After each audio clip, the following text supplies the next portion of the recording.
बिस्मिल्लाहिर्रहमानिर्रहीम। मैं हूं आपका होस्ट बड़ा भाई और आप मेरा यूट्यूब चैनल देख रहे हैं। इस वीडियो में हम बात करेंगे पाकिस्तान स्टॉक एक्सचेंज के सबसे इम्पोर्टेंट, सबसे फेवरेट सेक्टर की, सबसे फेवरेट कंपनी की। वो कंपनी है एंग्रो कॉरपोरेशन।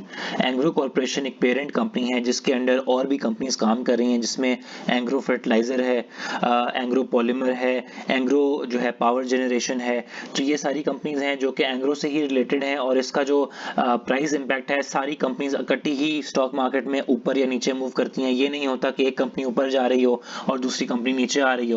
और ये वो ऐसी कंपनीज हैं जो स्टॉक मार्केट दाएं बाएं हो जाए, ऊपर नीचे हो जाए, तो ये इनके ऊपर बहुत ही कम असर पड़ता है। और अगर आप चाहते हैं कि एक सेफ इन्वेस्टमेंट करें जिसमें आपको अच्छा मुनाफा भी मिलता रहे और आपकी जो है वो स्टॉक की वैल्यू कम भी ना हो, तो मैं समझता हूं कि एंग्रो सेक्टर से बेहतर कोई और सेक्टर आपको नजर नहीं आएगा। ये मैं आपको काफी एक्सपीरियंस से और काफी जो है एक्सपेरिमेंट करने के बाद मैं आपको इस नतीजे पे पहुंचा हूं। और मैं आपको ये बता रहा हूं कि अगर आप सेफ इन्वेस्टमेंट करना चाहते हैं, आप रेगुलर डिविडेंड लेना चाहते हैं और डिविडेंड भी आप अच्छा लेना चाहते हैं, तो इस सेक्टर में इन्वेस्ट करें। ये आपके लिए बहुत बेहतरीन सेक्टर होगा। और इस टाइम इसके अंदर एक बेहतरीन डिप आ रही है, बाइंग अपॉर्चुनिटी है इन्वेस्टर्स के लिए। तो आइए देखते हैं कि बाइंग अपॉर्चुनिटी कहाँ कहाँ पे है और आपने कहाँ कहाँ पे इसको बाय करना है।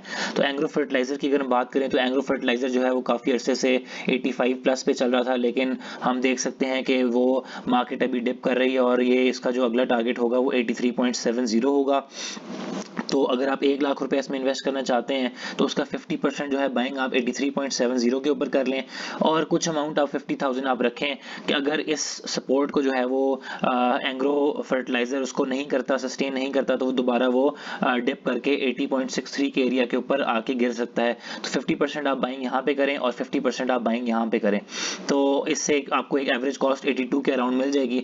और ये एक अच्छी कॉस्ट है एंग्रो के लिए। ये हमेशा जब डिविडेंड अनाउंस करता है तो ये 87 88 तक ये ज़रूर जाता है। अगर आप डिविडेंड पर जो है अवेल करना चाहते हैं तो आप उसको डिविडेंड अवेल भी कर सकते हैं। और अगर आप इसको यहाँ पे 88 के एरिया के अंदर सेल करना चाहते हैं तो आप सेल करके एक अच्छा मुनाफा 6-7 रुपए का अच्छा मुनाफा कमा सकते हैं। इसके बाद हम देखते हैं कि Engro polymer and chemicals limited. Engro polymer and जो केमिकल्स लिमिटेड है, इसका जो सपोर्ट इस टाइम बन रही है वो 41 रुपीज़ के एरिया के ऊपर बन रही है। और आप देखते हैं ये 41 के एरिया कभी कभी इसको टच करता है, तो मैं समझता हूँ कि अभी इस एरिया की तरफ वो चल पड़ा है और 41 के अंदर इसको बाइंग कर लेनी चाहिए। और इसको जो है आपको अगर आप डिविडेंड के लिए रखना चाहते हैं तब ये बेहतरीन कॉस्ट है बाइंग की। और अगर आप इसको वैसे ही ट्रेड स्विंग ट्रेड के लिए रखना चाहते हैं तो इसको आप 48.57 के एरिया के अंदर आप सेलिंग कर सकते हैं। तो ये सेक्टर बेहतरीन डिविडेंड देता है, रेगुलर डिविडेंड देता है और अच्छा डिविडेंड देता है। आप इसमें इन्वेस्टमेंट करके अच्छा मुनाफा कमा सकते हैं। इसके बाद हम देखते हैं एंग्रो पावर जनरेशन कादराबाद की।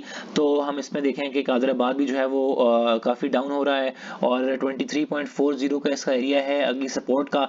और मैं समझता हूं कि कल के दिन में या परसों के दिन में जो है ये 23.40 एरिया को टारगेट करेगा। मैंने भी अपने बाय ऑर्डर्स इसी के ऊपर लगा दिए हैं और मैं आपको भी रिकमेंड करूंगा कि आप इस पर लगाएं और मुझे उम्मीद है कि ये टारगेट इंशाल्लाह हमारा अचीव हो जाएगा। और इसमें भी ये डिविडेंड बहुत अच्छा प्रोवाइड करता है और जो है वो अच्छा रिटर्न ये आपको दे सकता है। 23.40 के एरिया में आप परचेजिंग करेंगे और आप अगर सेल करना चाहें तो 25 के एरिया में कर दें। और अगर आप सेल नहीं करना चाहते और रेगुलर डिविडेंड लेना चाहते हैं तो आप 25 रुपीज़ के एरिया के अंदर आप रख के इसको आप जो है वो डिविडेंड भी हर क्वार्टर में आप अवेल कर सकते हैं।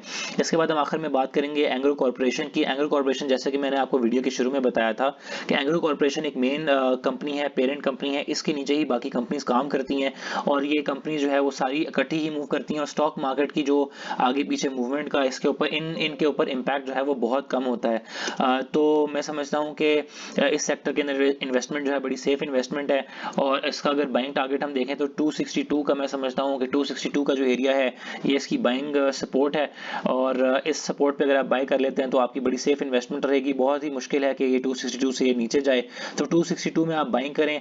और अगर आप सेल करना चाहते हैं तो 284 285 के एरिया में सेल कर सकते हैं। ये तकरीबन आपका जो है वो 20 रुपए का अच्छा मुनाफा है पर शेयर। लेकिन अगर आप सेल नहीं करना चाहते और डिविडेंड के लिए इसको स्टॉक को रखना चाहते हैं तो 262 पे आप परचेज करें और 284 के एरिया में आप इसको सेल जो है वो इसको आप रख सकते हैं और इसमें आप डिविडेंड भी अवेल कर सकते हैं।